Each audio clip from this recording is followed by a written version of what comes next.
ചില കാര്യങ്ങൾ അങ്ങനെയാണ്, അവസാനിക്കുമെന്ന് കരുതുന്നിടത്താണ് മറ്റു ചിലത് ആരംഭിക്കുന്നത്.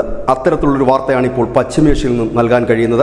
പശ്ചിമേഷ്യയിൽ യുദ്ധം അവസാനിക്കുമെന്നും ഇസ്രയേലും ലെബനനും തമ്മിലുള്ള ആ ഒരു വെടിനിർത്തൽ കരാറിലേക്ക് നീങ്ങുന്നുവെന്നും ഒരു ധാരണ ലോകത്തെമ്പാടും പടർന്നു. അതിന് പ്രധാനപ്പെട്ട കാരണം ട്രംപ് ആയിരുന്നു.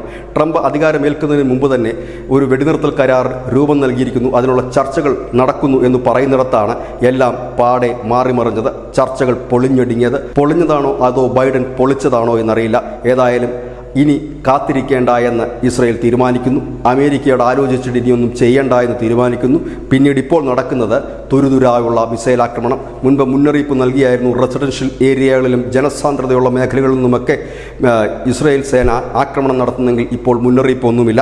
ഏറ്റവും ഒടുവിൽ ബസ്ത എന്ന് പറയുന്ന വലിയ ജില്ലയിൽ മിസൈൽ വർഷം തന്നെയാണ് ഇസ്രയേൽ നടത്തിയിരിക്കുന്നത്. കണ്ണിക്കണ്ടതിനെല്ലാം ചുട്ട് ചാമ്പലാക്കിക്കൊണ്ട് ഇസ്രയേൽ സേന സംഹാര താണ്ഡവമാടുമ്പോൾ 2-1 ഉറപ്പിക്കും വരെയാണ് ഈ പോരാട്ടമെന്ന് ബെഞ്ചമിൻ നെതന്യാഹു പറഞ്ഞ വാക്കുകൾ ശരിവെക്കുന്നു.